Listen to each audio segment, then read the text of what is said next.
licenciado en Finanzas por la Universidad de Guadalajara, es maestro en Administración por la Universidad de Nuevo México por Administración Pública y es doctor en Políticas Públicas por la Universidad de Illinois, Chicago. Realizó estancias doctorales en la Universidad de Chicago y en la Northwestern University. A nivel federal, se ha desempeñado como jefe de asesores de la Comisión de Educación de la Cámara de Diputados y como asesor del subsecretario de Educación Superior de la Secretaría de Educación Pública, A nivel internacional, ha sido consultor del IP UNESCO. Sus intereses de investigación se enfocan en la organización y la gobernanza de la educación superior y en las políticas públicas comparadas. Sus más recientes publicaciones son El regreso del Estado en la educación superior en América Latina, Reformas legales hacia un neoestatismo colegiado, en la revista de Educación Superior de la NUIS, y Rethinking Institutional Strategies for Latin American Universities, en el Journal International Higher Education del Boston College. Forma parte de diversas asociaciones y tales como Mexicanos Primero Jalisco, la Fundación de la Universidad de Guadalajara en Estados Unidos, Transversal y University Design Institute de la Universidad Estatal de Arizona en Estados Unidos. Es también analista y columnista en Milenio y en NSC Iberoamérica. En la Universidad de Guadalajara ha sido coordinador del doctorado en Gestión de la Educación Superior en el CUSEA, coordinador general de Planeación y Desarrollo Institucional, coordinador general de Cooperación e Internacionalización y vicerrector ejecutivo. Es profesor investigador del Departamento de Políticas Públicas y miembro del Sistema Nacional de Investigadores. Actualmente se desempeña como coordinador general académico y de innovación de la Universidad de Guadalajara. Lo pueden seguir en su blog, carlosivanmoreno.wordpress.com, y en su Twitter, @carlosivanmoren. Pues bienvenido, doctor Carlos Iván, es un placer tenerte por aquí. Espero que sea de gran placer y utilidad para los estudiantes escucharte. Para nosotros es un honor que puedas abrir el 7º seminario con tu conferencia. Pues te cedo la palabra y estoy atenta a las preguntas de los participantes. Muchas gracias, bienvenido. Muchas gracias, Nayeli. Muy buen día a todas y todos. Pues más bien felicitarles y agradecerles la invitación a este 7º seminario del Sistema de Estudiantes, Egresados y Empleadores. Bueno, felicito a todo su comité organizador, en particular a ti, Nayeli, y todo tu equipo del doctorado en Gestión de la Educación Superior. Como bien dijiste, pues tuve el honor también de coordinarlo por un tiempo y bueno, es una felicidades por el proyecto que has desarrollado. Bueno, voy a compartir la pantalla, digo, más que conferencia magistral, quisiera compartir algunas reflexiones sobre 3 temas. Uno, algunos de los principales aprendizajes durante la pandemia y en esta pospandemia. El segundo, algunas tendencias globales en educación superior y algunos de sus posibles impactos o ya impactos que se sienten en México. ¿Sí? Y 3, un poco la política educativa federal en materia de educación superior en nuestro país. Entonces, bueno, si me permiten, voy a compartir la pantalla. Bueno, comenzaría diciendo lo que todo el mundo sabemos, que esta pandemia que se anticipaba que iba a durar 2 semanas, 3 semanas, un par de meses, pues nos tiene aquí todavía 2 años aproximadamente de su inicio, todavía tratando de descifrar hacia dónde vamos y qué ha pasado. Un experimento, sin duda, de los experimentos educativos más grandes de la historia, en donde 1.600 millones de estudiantes en todo el planeta se vieron afectados con cierres totales y que de alguna forma estamos comenzando a hacer una especie de recuento de daños y de pérdida de aprendizajes y los desafíos de transformación de todas las universidades alrededor del mundo y sobre todo los impactos para los estudiantes y los egresados. Bueno, primero, pues algunas reflexiones sobre estudios que se han hecho muy recientes que creo que hay una convergencia de las problemáticas y los aprendizajes. Una es que es obvia, es que, bueno, la pandemia, o parecería obvia que la pandemia no representó en sí una revolución principalmente tecnológica, ¿sí? Sino una revolución, una disrupción pedagógica y organizacional. ¿Sí? Las tecnologías se reafirmaron como un medio, pero que si no hacemos los ajustes necesarios en los modelos pedagógicos, didácticos y sobre todo en la organización desde el aula, la organización de la universidad, realmente vamos a volver o estaremos volviendo a hacer lo mismo que hacíamos previo a la pandemia, sin aprender mucho de esta disrupción. Uno de los principales lecciones también es que nos dimos cuenta, pues ahora sí que de manera disruptiva, de manera de emergencia, que las tecnologías nos permiten liberar tiempo en el aula, y una de las principales lecciones es que es importante transitar a este modelo híbrido entendido como fortalecer lo que ya se venía discutiendo previo a la pandemia, que es todo lo que tiene que ver con la transmisión de la información, con el aprendizaje, digámoslo así, pasivo. La pandemia nos mostró que se puede y se debe hacer en buena medida de manera virtual, de manera digital. ¿Para qué? Para que las interacciones en el aula, el tiempo escaso que ahora todavía tenemos de presencialidad o de interacción en tiempo sincrónica, digámoslo así, en medios digitales, se utilice para una educación más individualizada, mayor trabajo en equipo, un aprendizaje más activo, ¿sí? más interactivo, cara a cara, sea, insisto, por medios digitales o presenciales. Esto que se llama, sí, una educación high-tech, ¿sí? Con un uso intensivo, inteligente de las tecnologías, pero sobre todo, y el principal aprendizaje desde mi punto de vista, es que esta pandemia debemos aprovecharla para tener un aprendizaje mucho más interactivo, high touch, mucho más intensivo en discusiones, en trabajo en equipo, en habilidades conocidas como del siglo XXI y que generen mucha mayor confianza en las y los estudiantes. También ha habido otros estudios muy interesantes que se replican incluso en nuestras propias universidades, que la pandemia nos dejó 3 lecciones también. Mucha mayor empatía como docentes y como también directivos para rehumanizar esa educación. Parecería una paradoja, ¿no? Que cuando más debemos utilizar las tecnologías es también cuando más debemos rehumanizar el contacto y la educación, y donde el rol del docente se vuelve aún mucho más importante. Y vimos todos quienes somos docentes que nos vimos obligados no solo a enfocarnos en el crecimiento personal de los estudiantes, disciplinar, sino principalmente emocional, personal, ¿sí? Nos dimos cuenta también que recordamos que la atención del estudiante es un recurso, o de todos como seres humanos, es un recurso escaso, y que debemos rediseñar mejores experiencias de aprendizaje para mantener la atención de las y los estudiantes, ¿sí? Con modelos más interactivos. Y tercero, también que las aulas son genuinamente globales. Yo que tuve la oportunidad, como lo mencionó Nayeli al inicio, de ser coordinador general de cooperación e internacionalización en la Universidad de Guadalajara, nunca había visto o vivido tanta interacción global como durante la pandemia.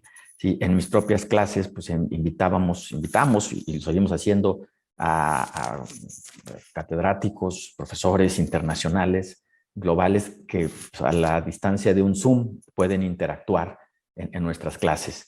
¿Sí? Y es cuando también la cooperación internacional en materia de educación, en materia de docencia, se dio de manera mucho más intensa. Eso no hay que perderlo. El reto es estas 3 lecciones, cómo las codificamos organizacionalmente en la nueva normalidad para que no se pierdan, ¿sí? en la pospandemia. Bueno, todo el mundo hablamos del famoso modelo híbrido. Hay un consenso, me parece que global, alrededor de que las universidades y el mundo del trabajo también debemos transitar o estamos transitando hacia un modelo de aprendizaje híbrido. ¿Qué significa esto? Es una encuesta del Foro Económico Mundial, 29 países, 27,000 respuestas, donde el consenso es que el mejor modelo de aprendizaje es híbrido, combinando lo mejor de la tecnología con lo mejor de las interacciones sociales cara a cara. ¿Pero qué significa esto para la universidad? Esto es una encuesta global, por supuesto, pero en estudios que hemos hecho en la Universidad de Guadalajara, en encuestas que tienen una muestra muy amplia de profesoras, profesores, nos estamos dando cuenta que nuestros docentes piensan de manera similar. Y esto es un gran reto para nosotros como autoridades. ¿Sí? Ante la pregunta de si el programa educativo que impartes podría cursarse 100% en línea sin afectar la calidad, solo el 40% dicen que está totalmente de acuerdo. Es decir, la mayor parte de los docentes, de nuestros docentes en la universidad, no consideran que debemos de transitar hacia un modelo 100% en línea. Sin embargo, cuando se les pregunta si lo que desean es que volver al 100% de presencialidad, ¿sí?, que sería necesario, deseable para no perder calidad, solo el 16% opinan eso. Es decir, tampoco nuestros docentes consideran que lo mejor es volver totalmente a la presencialidad. De manera consecuente, ante la pregunta de si el programa educativo, me refiero a la materia, a la clase, si se podría cursar, si se debería cursar combinando las ventajas de lo presencial y las tecnologías, casi el 90% nos dicen que sí. ¿Qué significa eso para la universidad, para las universidades? ¿Cómo aprovechamos las ventajas de lo presencial y las ventajas de las tecnologías? Y bueno, y partimos de una pregunta pues, que se discute en todo el mundo, principalmente en las universidades: ¿qué es el modelo híbrido? ¿Qué es el modelo de aprendizaje híbrido? Insisto, me parece que es, o nos parece a muchos, que es un reto principalmente pedagógico y organizacional para reimaginar las experiencias de aprendizaje, para enriquecer la cátedra tradicional, potenciarla, extenderla y, como decía hace un momento, que esto nos permita liberar tiempo valiosísimo de clase, sea virtual, insisto, de manera sincrónica o sea presencial, para enfocarnos en el trabajo en equipo, en experiencias mucho más interactivas, mucho más ricas, que está demostrado que es como aprenden de mejor manera las y los estudiantes y los seres humanos.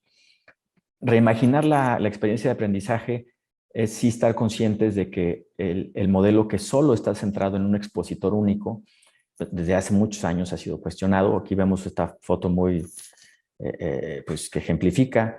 Yo como en una cátedra tradicional, pues incluso como esta, ¿sí? La mayor parte de los estudiantes está en su propia dinámica, ¿sí? Cuidando a sus hijos con las cámaras, revisando otros videos, etcétera, etcétera. ¿Sí? Esto que ya se viene cuestionando antes de la pandemia, en la pospandemia pues se vuelve fundamental el al menos ponerlo otra vez al centro. Y a la vez que potenciamos la cátedra, que la hacemos que llegue a más estudiantes, debemos promover modelos más participativos, más incluyentes, que involucren más las interacciones de los estudiantes. Reimaginar la experiencia de aprendizaje también, o principalmente, se refleja, se traduce en generar dinámicas de clase con mucho más trabajo en equipo, con colaboración, enfocado en la solución de problemas, en la socialización de los aprendizajes, en el debate, que a final de cuentas, en esta foto que vemos un grupo de personas enfocadas en resolver un problema, eso es el mundo real allá afuera, ¿sí? No es un mundo donde recibimos información de manera pasiva, es un mundo donde interactuamos, y no solo me refiero al mundo del trabajo, me refiero a las democracias, ¿sí? Al mundo de la solución de problemas, al mundo de la civilización, digámoslo así, se orienta alrededor del trabajo en equipo, de la colaboración, de la socialización. Debemos fortalecer eso en nuestras universidades. Y la teoría que hay detrás de esto, y bueno, ustedes conocen este concepto que ya tiene más de 10 años, el Flipped Classroom, el aula invertida, y la taxonomía de Bloom, que también tiene muchos años, enfatizándose, se volvió otra vez un punto en la agenda impostergable para discutir en las universidades. ¿Sí? Y es pues que las partes más básicas, digamos, del proceso de aprendizaje, lo que es el entender y recordar, ¿sí? El aprendizaje pasivo, esto se pueda hacer fuera del aula, digitalizarlo, ¿sí? Grabarlo, dejarlo permanente para que un estudiante pueda ver, analizar, tomar notas de un contenido que está digitalizado, que está grabado y que está permanentemente en la nube o en algún servidor. ¿Sí? ¿Para qué? Para que el tiempo escaso del aula, de las interacciones, de la clase per se, pueda ser mucho más rico en aplicar, analizar, evaluar y crear. Esto implica muchísimos cambios que ya están haciendo nuestras y nuestros estudiantes. Les platico, tenemos un proyecto piloto muy interesante con la Universidad Estatal de Arizona y la Universidad de Guadalajara de rediseñar, reimaginar algunos cursos, algunas clases, algunas unidades de aprendizaje hacia este modelo híbrido. Y por supuesto, nos hemos dado cuenta con este grupo piloto de profesoras y profesores que una buena parte de las y los docentes ya lo están haciendo, pero lo están haciendo de manera individual, de manera pues incluso de emergencia. Ya graban sus clases, ¿sí? Con dispositivos móviles de ellos mismos. ¿Sí? Lo importante para las universidades es cómo fortalecer esto, cómo generar más apoyos a las y los docentes que lo quieran hacer para fortalecer sus dinámicas en el aula. E implica no solo el grabar contenidos, ¿sí? Sino también el generar muchos más ejercicios, ¿sí? Con tecnología o sin tecnología, para que ese tiempo, y lo insistiré una y otra vez, escaso de presencialidad, ¿sí? O de clase, pueda utilizarse más hacia darle voz a los estudiantes, escucharlos, ¿sí? Debatir, promover el pensamiento crítico, el trabajo en equipo y la creatividad también, por cierto. Bueno, esto implica en términos muy específicos que previo a la clase, la idea de este modelo de aprendizaje híbrido de aula invertida es que previo a la clase los estudiantes puedan ver esas cátedras, esas microcátedras, estas conferencias como la que estamos haciendo actualmente, ¿sí? El poderlo ver, repasar, criticar, tomar notas, escribir dudas, etcétera, etcétera, para que incluso también, obviamente, las tradicionales lecturas, los ejercicios previos, ¿sí? Para que durante la clase, en la parte en medio, durante la clase los estudiantes y el líder de aprendizaje, el docente, pueda dedicarlo a explorar nuevos conceptos, ¿sí? Discusión entre pares, interacciones, trabajo en equipo. Y después de clase, pues, repasar, mejorar el entendimiento, realizar ejercicios, evaluaciones formativas, no sumativas. Ahora, en buena parte del mundo todavía lo hacemos al revés, es decir, por eso es el aula invertida. En la clase es la cátedra, el estudiante solo toma nota y es afuera de la clase donde trabaja en equipo, donde debate, donde se reúnen. Entonces, lo importante es hacer este cambio para que con las tecnologías podamos utilizar el tiempo escaso de clase con el liderazgo de él o la profesora para construir sus aprendizajes. Obviamente el rol del profesor cambia, se vuelve todavía más importante, ¿sí? Porque pasa de ser solo el conferencista, el catedrático, a ser además también un líder de aprendizaje, ¿sí? Facilitador que confía en la tecnología y sobre todo que confía más en la voz de los estudiantes. Esto implica, por supuesto, que el estudiante también vaya muy bien preparado a la clase con revisada la cátedra, revisada la conferencia, revisadas las lecturas y esté listo para debatir, trabajar en equipo y resolver problemas. Esto ya lo hacemos, ya lo hacen. Es como las universidades debemos facilitarlo para quien desee hacerlo de manera más estructural y con mayores incentivos. Como decía, el rol del estudiante también cambia, ¿sí? En este proyecto piloto que tenemos en la Universidad de Guadalajara, muchas y muchos docentes nos dicen, bueno, yo he intentado ya desde hace algunos meses o años hacer el modelo de aula invertida, de aprendizaje híbrido, pero no funciona si el estudiante no revisó la cátedra en línea, no revisó el diálogo, no revisó sus lecturas, ¿sí? Y eso es cierto. Entonces, el rol del estudiante también debe volverse mucho más activo, ¿sí? Autónomo. Bien, el segundo punto, ¿sí? de esta charla, el cambio sin duda es irreversible. Nuestros estudiantes y muchos de nuestros profesores ya cambiaron, ya están utilizando de manera mucho más rica la tecnología. Una de las preguntas, pues, sin respuesta clara, por supuesto, de eso se trata de discutir, problematizar, es si esto realmente es una disrupción o es un cambio incremental.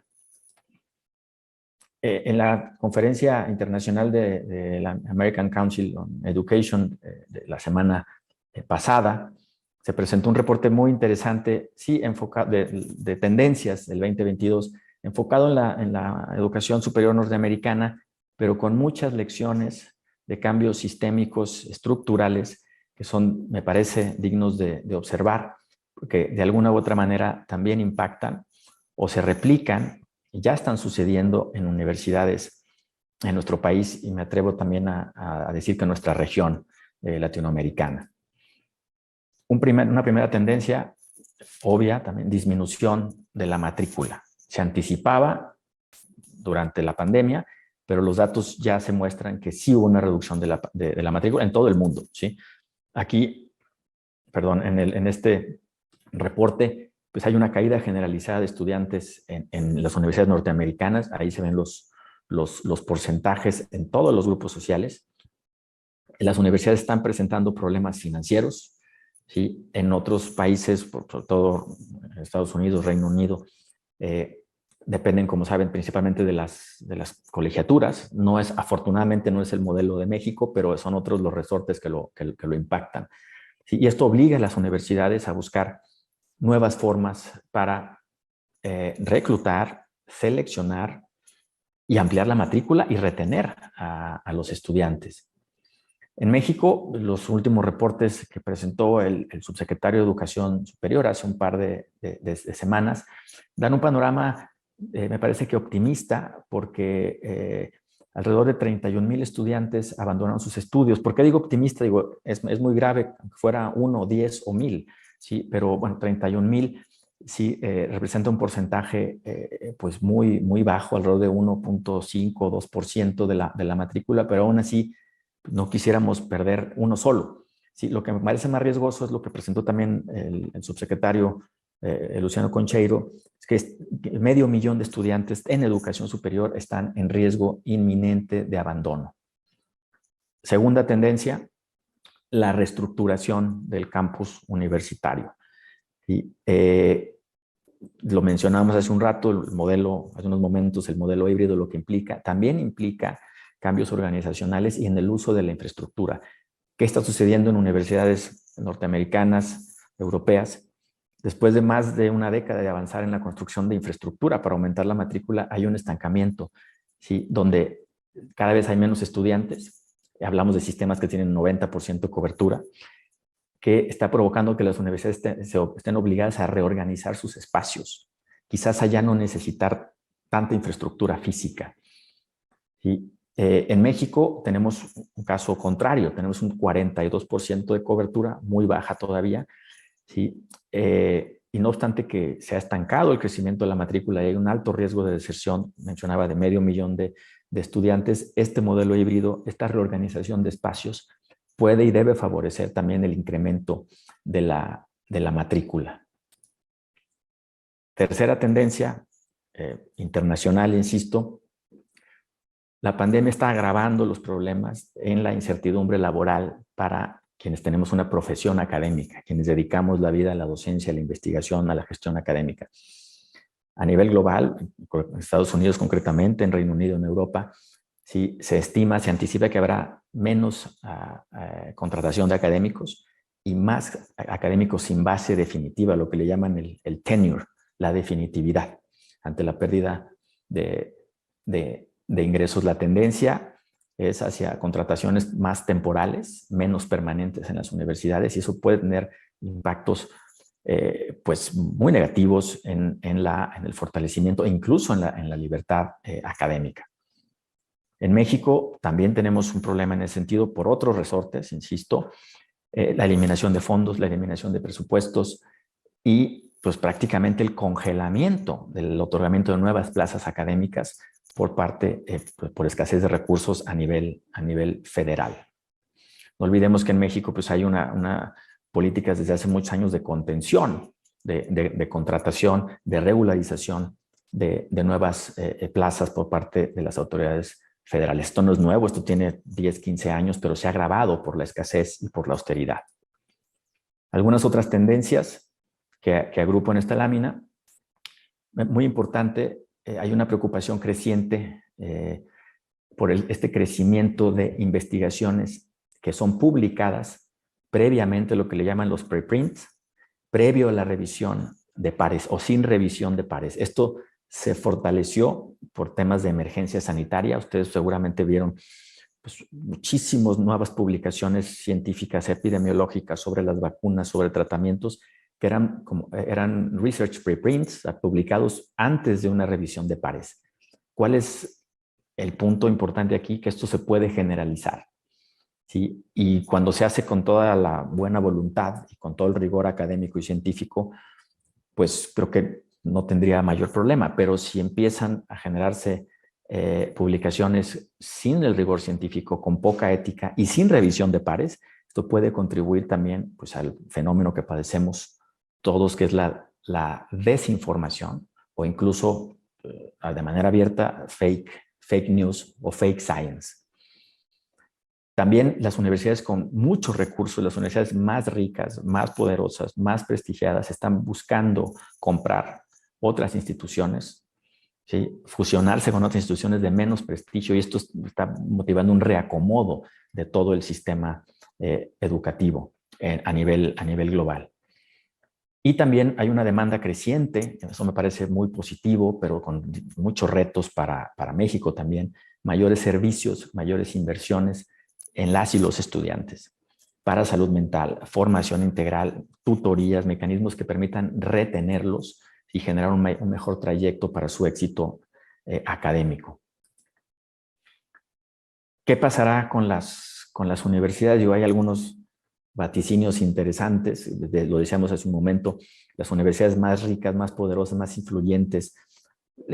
3 ejemplos, pues ya las multicitadas, Oxford, MIT, Harvard, etcétera, etcétera, pues se van a volver más fuertes, ¿sí? Y acentuarán sus características de ser altamente selectivas, con muchos recursos, concentración de talento. Y además, a través de estas fusiones, adquisiciones, esta expansión de estas instituciones, se va a reconfigurar el sistema y puede ser, incluso se puede reconcentrar el sistema educativo global en pocas universidades de alto prestigio y algunas otras, lo mencionaré adelante, más débiles, privadas, pequeñas, que pueden estar en riesgo o están incluso desapareciendo. Hay quien habla, por ejemplo, Scott Galloway, académico interesante de Stanford, plantea que esto pueden configurarse algunas alianzas incluso entre grandes universidades de prestigio, como las ya mencionadas global, con Google, con Amazon, con Facebook, para hacer oferta, o bueno, Meta, para hacer oferta masiva de cursos y realmente competir de una manera importante con las universidades, digamos que más tradicionales en el mejor sentido de la palabra.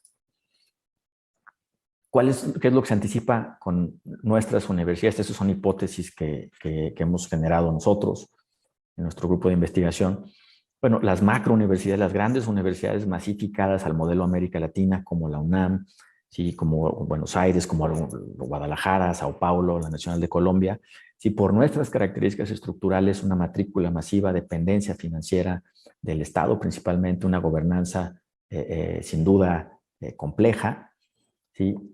Con un equilibrio entre la igualdad, la equidad, la aceptación el mayor número de estudiantes con el imperativo de la excelencia, pues generan tensiones.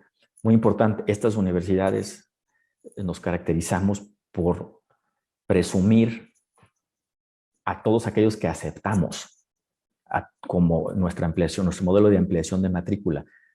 De manera opuesta, como lo hacen las universidades de élite, que mencioné hace un momento, que se caracterizan y presumen a los que dejan fuera, ¿sí? Harvard, MIT, ustedes lo pueden ver en los rankings, ellos presumen que solo aceptan al 1% o al 2% y compiten a ver quién acepta menos, ¿sí? Y eso es un signo de calidad, aparentemente.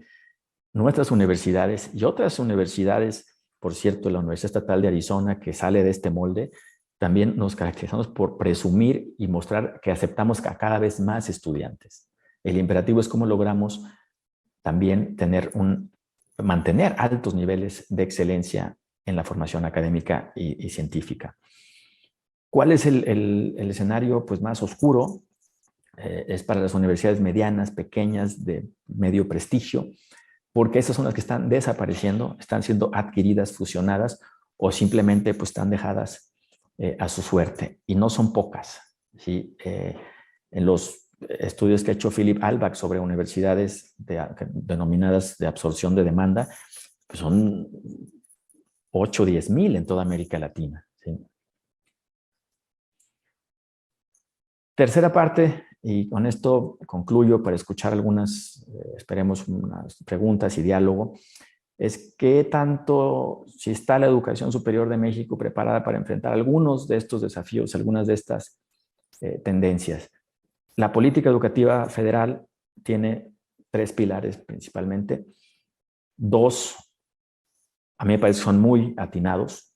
La obligatoriedad para el Estado, ampliar las oportunidades, comprometerse más a la ampliación de la matrícula en educación superior. Repito, tenemos solo 4 de cada 10 estudiantes en edad de cursar una carrera universitaria, están en la universidad.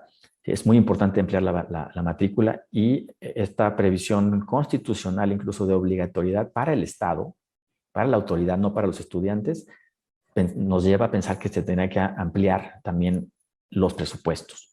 Estamos de acuerdo, me parece que es muy atinado esta presión hacia la obligatoriedad.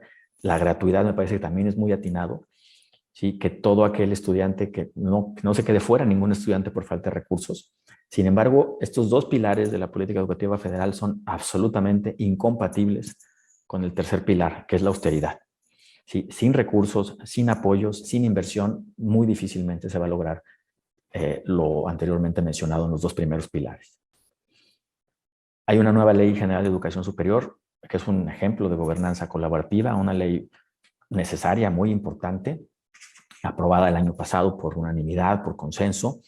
Tiene 3 elementos muy positivos: el enfoque de derechos humanos, o al menos 3 elementos positivos, una gobernanza mucho más colaborativa, federalista, con la incorporación o mayor incorporación de las entidades federativas, ¿sí? Y de los distintos actores del sistema, que es complejo, múltiples tipos de organización de universidades. Y 3, un reconocimiento explícito de las habilidades para el siglo XXI, ya lo mencionábamos, habilidades digitales, medio ambiente, ciudadanía, pensamiento creativo, etc. Es muy positivo estos elementos. Sin embargo, no hay recursos. No, el talón de Aquiles de esta nueva ley y de la política federal en educación superior es la escasez de recursos para lograr las grandes metas planteadas. ¿Sí? Esta aprobación de la ley no es suficiente para resolver los grandes problemas educativos. No hay políticas específicas con financiamiento para aumentar la cobertura, y sobre todo en un contexto post-pandémico, para impulsar realmente la innovación, la competitividad internacional y la colaboración internacional. ¿Sí? Nada es gratis, ¿sí? Ya se ha dicho desde hace mucho tiempo por economistas relevantes. No hay tal cosa como el lonche gratuito, alguien paga siempre, ¿sí? Y para realmente avanzar hacia la gratuidad se requiere certeza financiera, aspecto que no solo la ley no lo garantiza, sino que no hay mecanismos, y los pocos mecanismos que había previamente están desapareciendo. Entonces, bueno, hay un enfoque, me parece, a nivel de nuestro país y quizás también en América Latina, a pensar que solo con aprobar grandes leyes vamos a solucionar los problemas. Pero si no hay políticas públicas, si no hay voluntad, o si hay voluntad o no hay recursos, realmente esto va a ser muy, muy difícil. Concatenado al tema del escaso financiamiento, pues está el tema fiscal, por supuesto. ¿Sí? Un país como México, una recaudación del 14% del PIB, 15% del PIB, y a la baja, muy difícilmente puede alcanzar los estándares de bienestar que se plasman en las leyes. Por ejemplo, países que han logrado grandes esquemas de bienestar social tienen tasas de recaudación del 45, 46, 47%. ¿Sí? Como la multicitada en éxito educativo Finlandia, ¿sí? Francia, tiene 46%, los Países Bajos, etcétera, etcétera, 46% de recaudación fiscal. Si no ponemos sobre la mesa también la discusión muy seria fiscal, ¿sí? De recursos, fuerza del Estado, difícilmente se van a lograr las grandes metas muy positivas, ¿sí? en la política nacional de educación superior. México ya es de los países, ustedes lo saben, que invierte menos en el contexto internacional en educación superior, público y privado. Vean la gráfica. Y no obstante que ya invertimos menos, en los últimos 6, 7 años, ha habido una caída sin precedente en los últimos 30 años en la inversión en educación superior. ¿Sí? Y en educación en general. El gasto público en educación, ¿sí? Que es la línea negra en educación básica, secundaria, media superior, superior, ha caído, ha pasado del 3.9 a 3.1 del PIB. En educación superior y posgrado, la línea naranja, ha pasado del 0.7 al 0.5. ¿Sí? Y en ciencia y tecnología, la línea gris del 0.3 al 0.2. Estos son miles de millones de pesos menos de lo que ya invertíamos de manera muy escasa, incluso previo al 2015.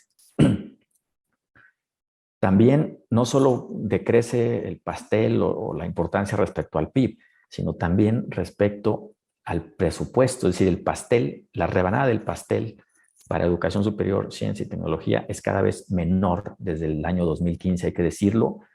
No empezó con la administración actual, pero se ha agravado. Ahí podemos ver en educación superior y posgrado, en 2015, 3.5 de cada 100 pesos del presupuesto, no del PIB, del presupuesto se invertían en educación superior y posgrado, ahora se invierte en 2.9. Estos son alrededor de 40, 50 mil millones de pesos menos.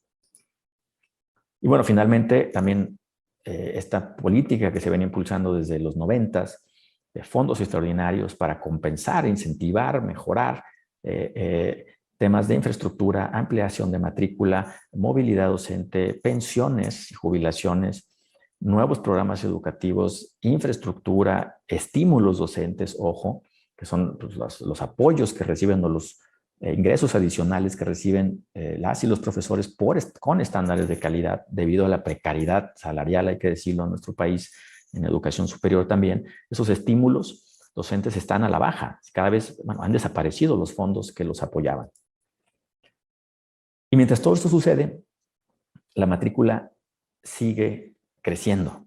Si las universidades seguimos aumentando la matrícula, si la UDG en 10 años ha aumentado 100,000 espacios su matrícula. 100,000 espacios son 5 universidades del tamaño de Harvard, ¿sí? En 10 años. No es poca cosa.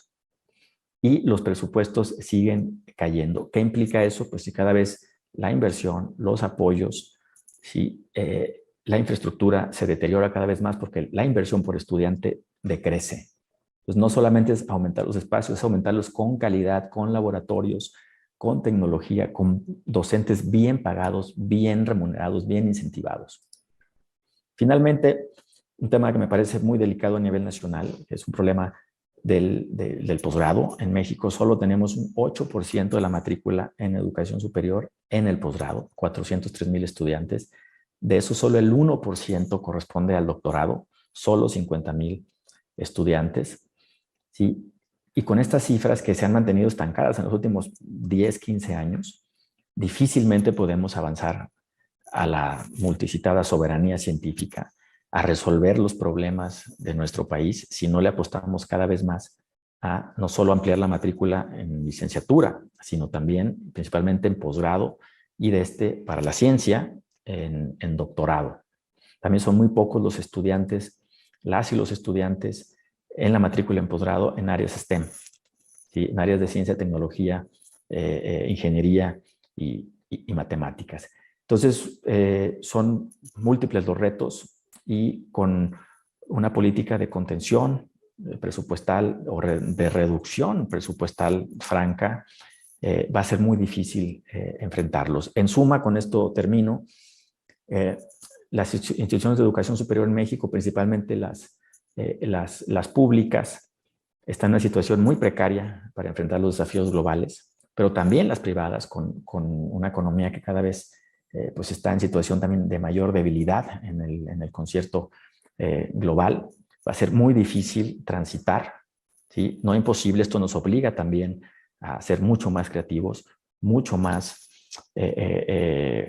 a buscar maneras innovadoras de resolver los problemas, y lo estamos haciendo, pero sería deseable, si realmente queremos transitar a mejores niveles de desarrollo, de empleo, ¿sí? El tener políticas mucho más favorables para la educación superior. Una política genuina de Estado que coloque a la educación, que no lo está por más que se diga en el discurso, como un eje del desarrollo nacional. Lo he mencionado en otros foros, como ejemplo de que sí hay presupuesto. El presupuesto de este año creció en 13% a nivel país. 800,000 millones de pesos más de presupuesto este año respecto al pasado. La educación superior, las universidades públicas no se llevaron ni un peso de ese crecimiento, mantuvieron un crecimiento inercial inflacionario. Sí, mientras, por el otro lado, Pemex, nuestra petrolera más importante y más endeudada, por cierto, tiene un presupuesto de más de 700,000 millones de pesos, que es el doble del presupuesto de la SEP, 15 veces el presupuesto de toda la educación superior y 26 veces el presupuesto de todo el CONACYT en nuestro país. Nos obliga a reducir la dependencia de recursos del gobierno federal y también del estatal, también por parte de los gobiernos estatales. ¿Sí? Se sufren recortes, como el caso de Jalisco, recortes arbitrarios a proyectos etiquetados. Entonces es una tendencia pues, realmente preocupante. ¿Sí? Esto nos obliga a demostrar de mejor manera todos los días el valor público y social de la universidad, y también a no esperar o no obsesionarnos con la famosa disrupción, con los cambios disruptivos. Todo hay que ser disruptivo en todo. No, a mí me parece más importante invertir en la innovación incremental, pausada, muy bien pensada, sobre todo a nivel macrouniversidad, sí, pero sistemática. ¿Sí? Que una innovación te lleve a que se detonen otras innovaciones en la dirección correcta. Esos son los retos, me parece. Eso es lo que estamos haciendo en las universidades, y eso pues, nos llena de orgullo. Estamos avanzando en esta materia, no obstante todos los obstáculos y hasta embates en la universidad. Estamos avanzando en la Universidad de Guadalajara en un contexto global. Pues muchas gracias y quedo atento para sus comentarios, preguntas si las hubiera. Gracias. Muchas gracias, doctor Carlos Iván. Encantados con su exposición. Bueno, hay varias preguntas formuladas. La primera de una estudiante y dice así: ¿qué tan compatible es este rol del estudiante activo con el rezago que se tiene en cuanto a comprensión lectora? ¿Qué hacer para compensar esta enorme debilidad? Si quiere, doctor, le voy a formular las que tenemos y hacemos un bloque. Pero no me hable de usted, por favor. Bueno, con mucho cariño para el doctor Carlos Iván. Las otras preguntas tienen que ver con el sentido de rehumanizar la profesión docente. ¿Qué más podemos hacer los docentes para tener este carácter de rehumanización hacia la cátedra, ¿no? Hacia enseñar. La otra pregunta es, ¿qué podemos hacer las instituciones para que los profesores se acerquen mucho más a este nuevo modelo en donde ya no sean los que exponen y empleen más las tecnologías de la información? Generalmente hay una gran resistencia de los docentes. Otra pregunta. ¿Cómo podemos promover el pensamiento crítico a nivel licenciatura y posgrado?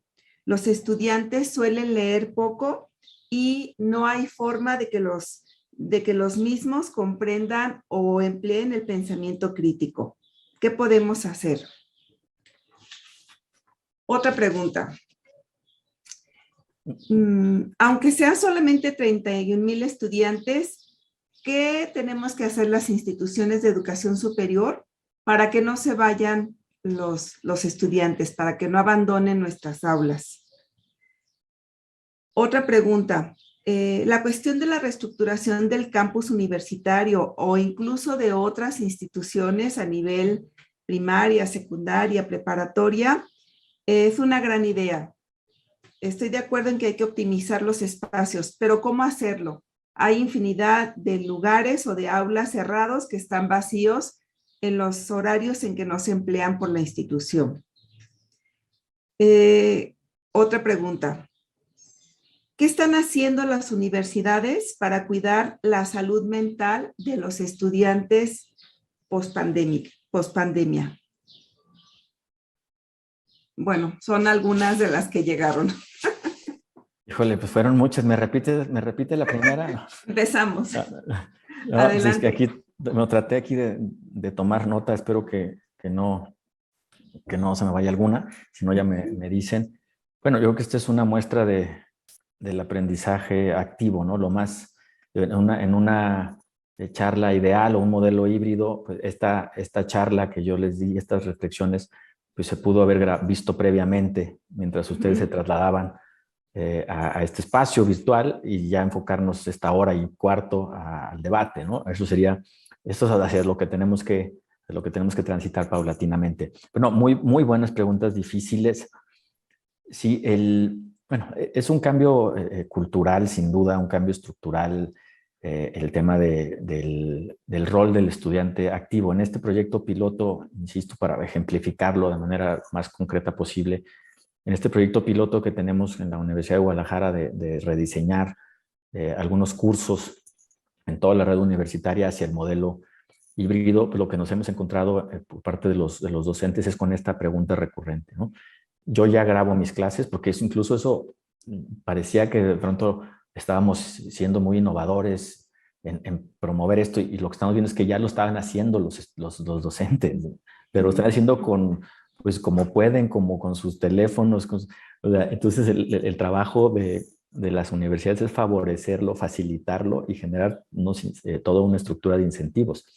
Pero la pregunta recurrente es esa. Yo ya grabo mi clase, yo quiero implementar desde hace meses o incluso años el aula invertida, pero el estudiante no llega preparado. No leyó o no vio mi cátedra en línea.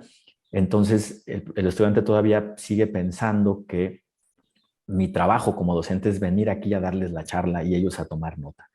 ¿Sí? Esto, como todo cambio cultural, es paulatino y también tiene que ver con cómo se van ajustando las estructuras. Pero también tenemos otros ejemplos. Hace un rato, en una charla que tuvimos con unos docentes que participan en este proyecto piloto, un profesor nos dijo, bueno, es que a mí mis estudiantes me exigieron, me pidieron que grabara, incluso me estaban grabando ellos. Sí, me pidieron permiso para grabar mi charla y subirla a la plataforma para que ellos lo pudieran ver. Entonces, se ve de los dos lados, ¿sí? Estudiantes que exigen un modelo más activo, que exigen también o que solicitan el poder, pues no estar apurados tomando nota de lo que dice el profesor por única vez en esa charla, y mejor que esté eso disponible en la red y poderlo ver cuantas veces ellos quieran, ¿sí? Entonces, es de los dos. ¿Qué tenemos que hacer en las universidades? Bueno, paulatinamente generar mucho. Yo veo más la responsabilidad. Yo no coincido tanto con la resistencia de los docentes. Si todos nos resistimos a las cosas nuevas, es natural, ¿sí? Pero yo lo atribuyo más a la falta de políticas por parte de nosotros como administrativos en las universidades. Sí, en la medida, me parece, como una hipótesis, me parece que mientras haya más, mientras facilitemos de mejor manera la digitalización, la grabación de clases, ¿sí? la generación de contenidos, la suscripción a algunos servicios tecnológicos para generar cuestionarios, para generar espacios interactivos. Y muy importante, mientras lo reconozcamos de mejor manera, ¿sí? Estoy seguro que una buena parte de las y los docentes que ya lo hacen, pues van a verse favorecidos. Yo lo interpreto más como facilitar esto por parte de las universidades. Es lo que estamos haciendo en la Universidad de Guadalajara con este proyecto piloto, donde, donde los centros universitarios están ya instalando, promoviendo centros de innovación docente y digital, donde se les facilite esto a las y los docentes y ya no tengan que estarse grabando en sus casas, sino que lo puedan hacer con todo el acompañamiento institucional, con un repositorio, ¿sí? Con toda la ayuda. Hemos visto ejemplos, insisto, muy motivantes. Ayer una profesora de un centro universitario nos decía, yo durante la pandemia, yo empecé a grabar mis clases y las subí a YouTube. ¿Sí? Ella tiene 600,000 seguidores. ¿Sí? Y es una maestra de diseño de modas. O sea, su clase es práctica, no es teórica. Es práctica. Entonces, en sus videos ella pues, mostraba cómo confeccionar, cómo diseñar una prenda. ¿Qué es lo que nos dijo ayer esta profesora de carne y hueso de un centro universitario que tiene 600,000 seguidores en YouTube? La UDG tiene una matrícula de 310,000 estudiantes. Ella tiene el doble de seguidores y seguidoras en YouTube que la matrícula de toda la UDG. ¿Qué nos dijo? Que ahora, volviendo a la presencialidad, que los trabajos de sus estudiantes nunca habían sido tan buenos como cuando ella empezó a grabar sus clases. ¿Por qué? Porque los estudiantes ven, lo pueden repetir, ¿sí? Y eso les favorece sus propios proyectos, que son proyectos manuales, evidentemente. Entonces, de lo que se trata es cómo fortalecemos esto. Bueno, lo de la rehumanización. Eso me parece fundamental, la empatía. Y yo aquí lo que podría comentar es que el rol que tenemos todas y todos como docentes, porque bueno, antes de ser directivos, funcionarios, pues, somos docentes en las universidades. El rol que tenemos es de la mejor manera preparar a nuestros estudiantes en los conocimientos disciplinares, ¿sí? Pero del otro lado, de manera complementaria, es fortalecer su confianza, su autoconfianza. Creo, y lo digo como hipótesis otra vez, que nos hemos enfocado mucho a nivel global en la parte disciplinar y no tanto en fortalecer su autoconfianza. Eso en la pandemia pues, nos los echó en cara, ¿sí? Nos desnudó en ese sentido. ¿Sí? Estudiantes que apagan sus cámaras, que no participan, porque no estamos generando, me parece, los incentivos para que tengan confianza en participar. Entonces eso nos obliga también a cambiar nuestro rol, ¿sí? Y más que buscar la manera de generarles retroalimentación negativa o demasiada presión, es pues, generarles confianza en lo que ellos saben y opinan. Ojo, para eso pues, hay que estar muy bien preparados también, leer, revisar. Y ese es el otro reto de cómo a través de las evaluaciones formativas, o sea, evaluaciones no para reprobar, sino para retroalimentar, ¿sí? Podamos con el uso de la tecnología saber de mejor manera. También antier estuvimos en nuestro sistema de universidad virtual y estoy en un sistema de seguimiento de tutorías y de retroalimentación de los docentes fascinante, ¿sí? Donde ellos pueden observar en lo virtual qué estudiante ya bajó la lección, qué estudiante ya vio el video y qué tutor, qué profesor o profesora ya le dio retroalimentación. Entonces, es de seguimiento que la tecnología de hace 20, 30 años no nos permitía. Ahora tenemos que incorporarlo de manera paulatina. Bueno, creo que ya mencioné lo de qué debemos hacer las instituciones generar incentivos de mejor manera, estructuras, apoyos a las y los docentes. La disminución de lo de pensamiento crítico. Sí, sin duda, y coincido con muchas y muchos docentes. Yo mismo en algunas de las clases, pues si el estudiante no leyó, releyó o vio los videos, pues es muy difícil que pueda participar de manera rica. El reto es cómo motivamos también, ahí volvemos al tema de rehumanizar, cómo motivamos, ¿sí? Y cómo también somos autocríticos si en nuestra clase quizás no estamos involucrando tanto, motivando tanto, generando la atención de las y los estudiantes. Esto pues, se ha visto desde hace 100 años, 200 años, pero ahora con los dispositivos tecnológicos, pues quien le parece una clase realmente repetitiva, aburrida, pues va a estar mejor viendo otras cosas en YouTube, ¿sí? Yo les digo a mis estudiantes, en la clase, por ejemplo, en políticas públicas. Pues si yo de alguna forma no trato de incorporar elementos más interactivos, pues en lugar de escuchar mi charla, pues vean la charla de Yuval Harari, de Michael Sandel, charlas que ya están a la vuelta del YouTube y son fascinantes. ¿Sí? Entonces, estamos compitiendo con esas formas y con el conocimiento global. Entonces, esto nos obliga también a repensar nuestra propia forma de interactuar con los estudiantes y al final de cuentas es, insisto, volverlos más partícipes, más involucrados, con mayor confianza, pero sí, el reto es que también estén muy bien preparados. No hay atajos. Si el estudiante, un modelo híbrido de aula invertida no va a funcionar si el estudiante no va bien preparado con el trabajo previo. ¿Sí? Y bueno, finalmente bueno, todo esto que mencioné, esta empatía, mayor involucramiento, es lo que nos puede ayudar, me parece, a minimizar la deserción y también otros apoyos como los de salud mental. ¿Sí? El trabajo que está haciendo en nuestra sala de situación en salud en la Universidad de Guadalajara, los hospitales civiles, ¿sí? en distintos cursos con el sistema de universidad virtual de cómo atender la salud mental, cómo identificar problemas en nuestros estudiantes, que esto es global, es el principal riesgo. En esta conferencia que les comento de la American Council on Education, de una organización de las más importantes a nivel global en esta materia, el tema fue ese. El tema de discusión global es la salud mental. ¿Sí? Las y los estudiantes, nos presentaba hace 2 semanas el subsecretario Concheiro estadísticas dramáticas. Más de la mitad de los estudiantes tienen problemas de insomnio a nivel nacional, tienen problemas de estrés, tienen problemas de ansiedad. ¿Sí? Eso, ¿cómo lo podemos contrarrestar, identificar y canalizar de mejor manera? Es el gran reto planetario, ¿sí? En materia de educación, desde básica hasta la educación superior. Bueno, creo que más o menos toqué los temas, pero si no me dicen. Gracias por las preguntas.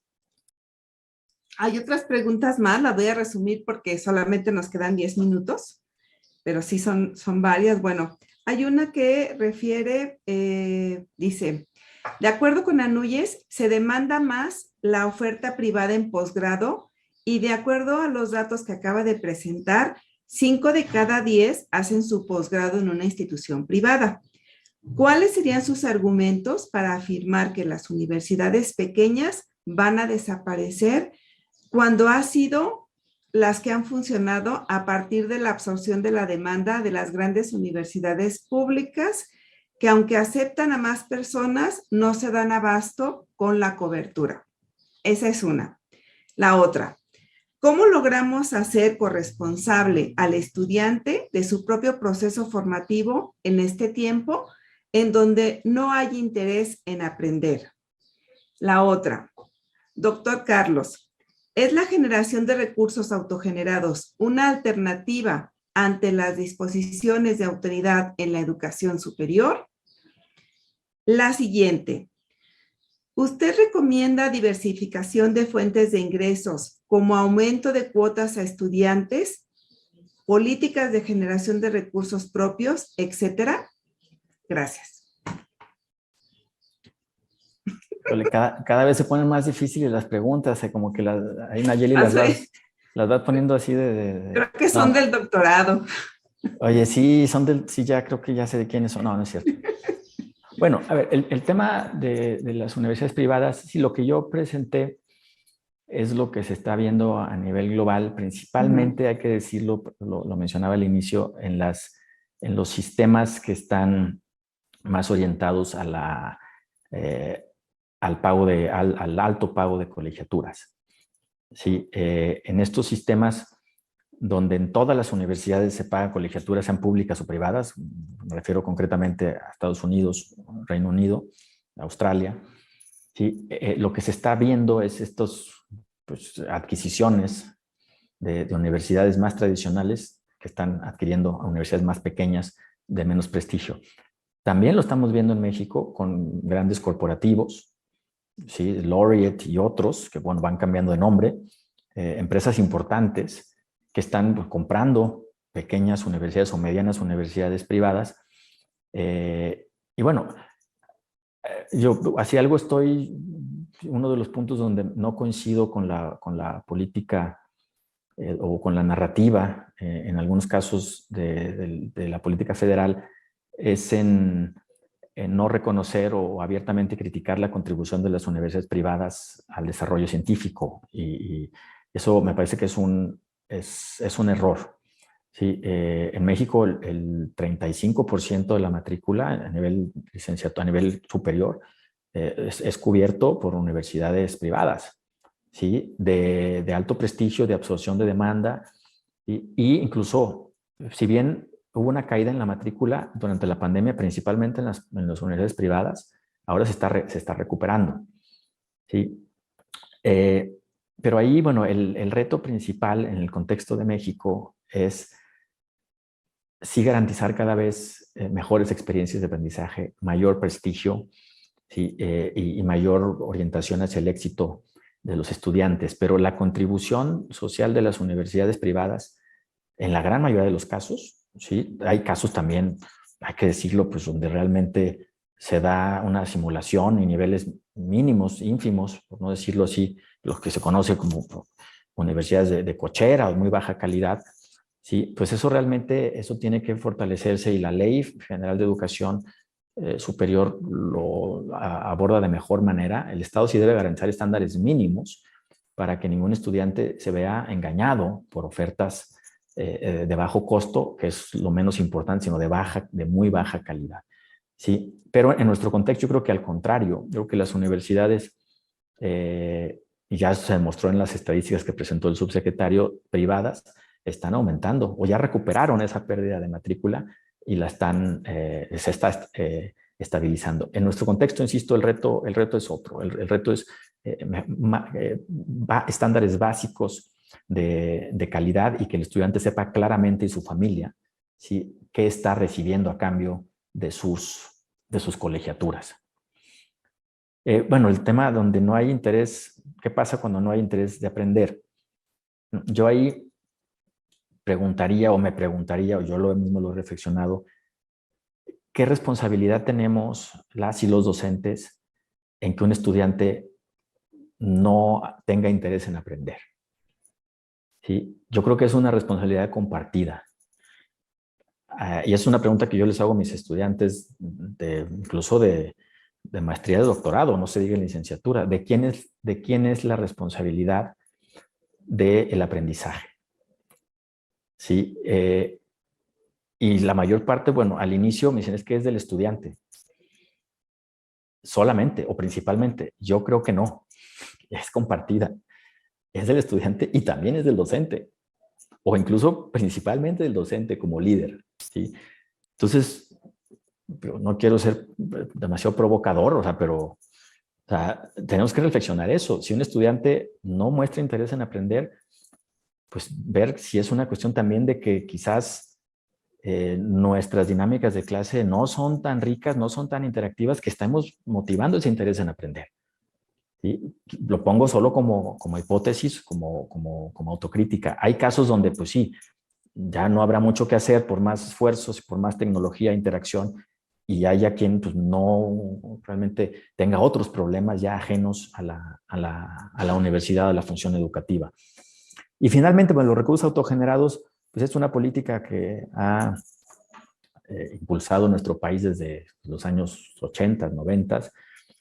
Las universidades actualmente, en promedio, las públicas, estatales principalmente, entre el 10 y el 20-25% de sus recursos son autogenerados, ¿sí? O eran autogenerados. Lo digo porque ahora con la política que mencioné hace un rato de la gratuidad, incluso en los casos donde había algo de recuperación o de aportaciones o cuotas, ¿sí? En muchos casos simbólicas, ¿sí? Ya en el agregado sí generaban recursos o generan recursos que son útiles para las instituciones para seguir invirtiendo y mejorando.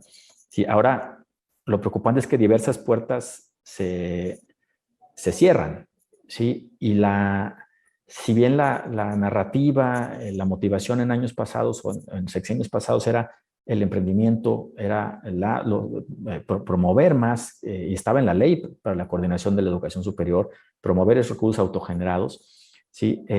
Las alternativas se van cerrando, ¿sí? Pero eso pues, nos obliga a, insisto, ser mucho más creativos, quizás no ya en el tema de las colegiaturas, ¿sí? Que por cierto, por eso mencioné el tema del posgrado. El posgrado en nuestro país, en las universidades públicas, estatales principalmente, se sostiene de los recursos de las colegiaturas de las y los estudiantes, ¿sí? ¿Por qué? Porque no hay recursos etiquetados, digámoslo así, de los gobiernos ni federal ni estatal para el posgrado, ¿sí? Entonces, si queremos realmente aumentarlo, y ahora con un tema de gratuidad, que yo estoy de acuerdo, y lo mencioné al inicio, ¿sí? Pero siempre y cuando haya mecanismos de compensación de esos recursos que están establecidos en la ley. La ley habla de un fondo para la gratuidad y la obligatoriedad, y que mientras no existe ese fondo, pues será un avance paulatino. Lo preocupante es que estos recursos autogenerados pues tendrán a la baja, me parece, ¿sí? Y las universidades tendremos que generar otros mecanismos, que lo estamos haciendo, de transferencia tecnológica, venta de servicios, ¿sí? Mayor vinculación con las empresas, ¿sí? Educación continua, proyectos específicos para la formación de empleados en distintas empresas, de colaboradores. En fin, todo esto que ya venimos haciendo hay que fortalecerlo, ¿sí? Porque habrá menos recursos federales y menos ventanas también para el caso de los autogenerados. Entonces, sí, la diversificación, eso tiene que profundizarse, ¿sí?